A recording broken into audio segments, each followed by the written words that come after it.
Assalamualaikum and hi. So today our group would like to present our group project case study for Discrete Mathematics. Assalamualaikum and hi. My name is Aina Sarah binti Azri and my message number is AA210069. Assalamualaikum and hi. My name is Nurin Azla binti Muhammad Yani. My matrix number is AA211388. Assalamualaikum, my name is Darwish. My matrix number is AA210772. Assalamualaikum, nama saya Amrul Azim bin Muhammad Nurrahim dan nombor matrik saya ialah AA210480. Bismillahirrahmanirrahim. Assalamualaikum warahmatullahi wabarakatuh. My name is Abdul Rahman Al-Afi bin Sabri and my matrix number is AA2115F.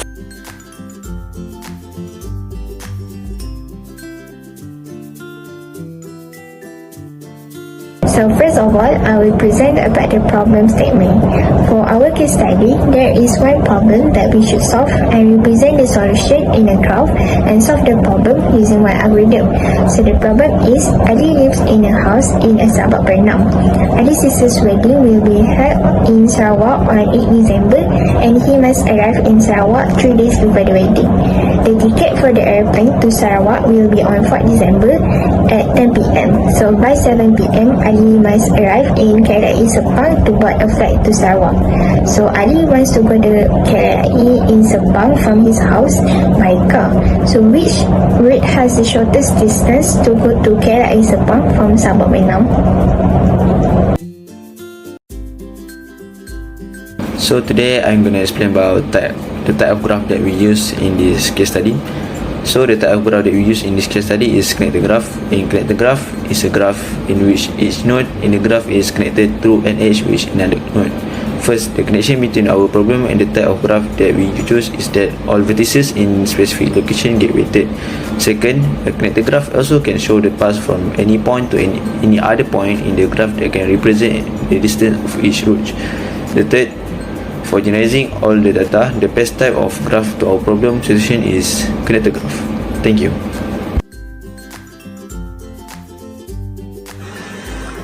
Alright, first of all, add a vertex of 9 because in the state of Selangor there are 9 districts. Alright, then name each vertex according to the district in the state of Selangor, such as Sabak Benam, Hulu Selangor, Sepang and others.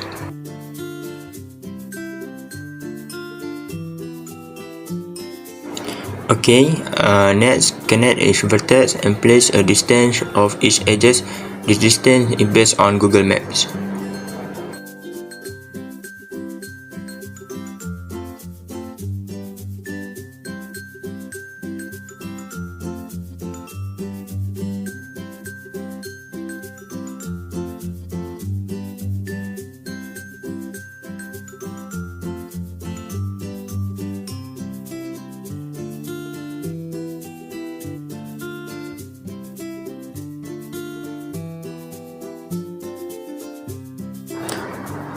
Alright, finally, after you have finished placing the distance of each edges, beautify the graph, arrange the length of the edges according to the logical distance.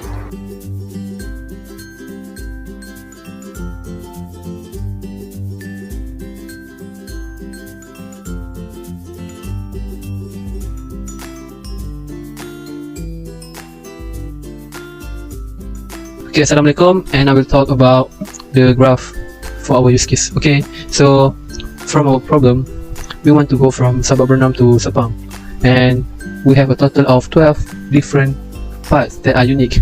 So for the first one, we're going to from Sabak Bernam down to the Sepang using the left side of this graph, and the next one, and for this part number 1, we have a total of 185 km, and number 2 going from Sabak Bernam to Kuala Selangor down to Gombak, Petaling and Sepang, and this take only 214 km.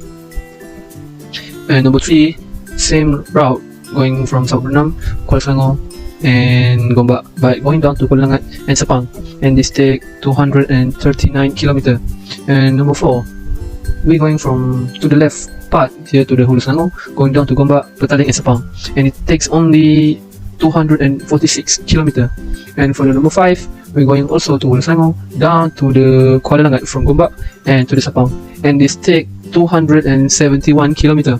And number 6, same part, we're going to Kuala Selangor, down to Hulu Langat, and from Hulu Langat going down to Sepang through Petaling. And this take total of 287 kilometer. And number 7, we're going to the left part, going down to Kuala Selangor, going down to Klang, going down again to Kuala Langat, and going back up to Gombak, going down to Petaling, and going down to Sepang. And this take a total of 310 kilometer. And for number 8, we're going to Kuala Selangor, going down to Gombak, and going up to Kuala Selangor, going down to Hulu Langat and straight to the Sepang. And this take a total of 385 kilometer. And number 9, so we take the right path, going to Hulu Selangor, down to Gombak, up to Kuala Selangor, and going straight to Sepang. And this take a total of 327 kilometer. Okay, for the number 10, sorry. So number 10, we're going down to the Hulu Selangor, and going down to Hulu Langat, going to Petaling, going up to Gombak, then Kuala Langat, and finally go to Sepang. And this take a total of 390 kilometer. 390. So for the number 7. Okay, so we're going from Sabah Bernam to Kuala Selangor, going down to Kuala Langat, and going up to Hulu Selangor from Gombak, and going down to Hulu Langat to the Sepang. So this is very long road. So this take a total of 481 kilometer, which is so long road. So and the last part is we're going to the right parts, Hulu Selangor down to Hulu Langat, going to Petaling, up to Gombak, going to Kuala Selangor, and going down to Sepang. And this takes a total of 446 kilometer. So that's all 12 part that I already discussed. So going to the next part. Thank you. Okay, Assalamualaikum. And now I will talk for the algorithm. So excuse me. Okay, so for the algorithm, we want to go from Sabah Bernam to Sepang, and using the Dijkstra algorithm, who was developed by the people called Brilliant Dutch and Dr. Edgar Dijkstra in 1959. Okay, basically this algorithm was only take the shortest part between the source. So if you look here, firstly we have Kuala Selangor and Hulu Selangor from Sabah Bernam. So basically we must take this Kuala Selangor because it was the shortest. It will only take 55 km rather than Hulu Selangor, who take 77 km. Then from here we're going down to Klang because basically we know this part is only take 41 km while Gombak 55. Then going down here to Kuala Langat because we don't have any other parts here, just only one part here.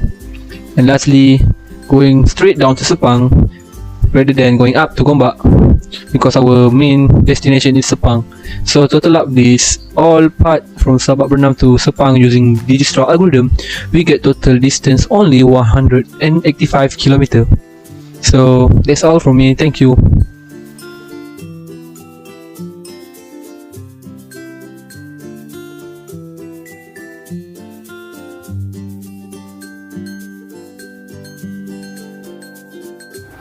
Next, I will proceed with the presentation.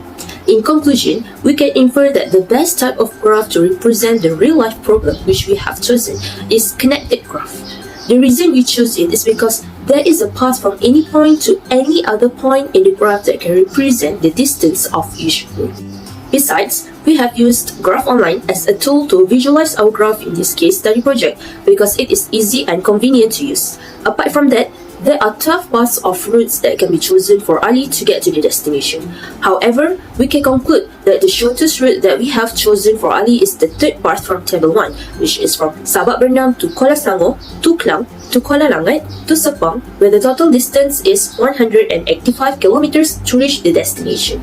Moreover, we have chosen Dijkstra's algorithm because it is the most suitable algorithm to solve our case study problem. Thus, using Dijkstra's algorithm, the shortest distance from Sabah Bernam to Kuala Selangor is 55 km, from Kuala Selangor to Klang is 41 km, from Klang to Kuala Langat is 35 km, while from Kuala Langat to Sepang, the shortest distance that can be seen is 54 km. Finally, that's all from our group. Thank you for watching.